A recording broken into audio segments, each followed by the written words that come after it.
গোপাল। আজকে আমি কবিগুরু রবীন্দ্রনাথ ঠাকুরের একটি কবিতা বলব। কবিতার নাম হলো নতুন দেশ।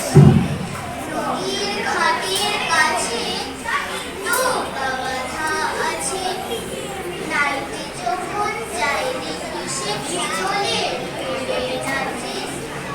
আজ গিয়ে সেইখানে দেখি দূরের পানে মাঝ নদীতে নৌকা কোথায় চলে ভাটার টানে।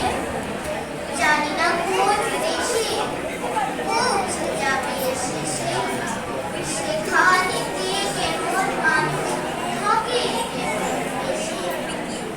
হাতি ঘোড়ের কোণে সাত যাবে মোর মনে, অগ্নি করে যায় ভেসে নতুন নগর বনে। দূর সাগরের পাড়ে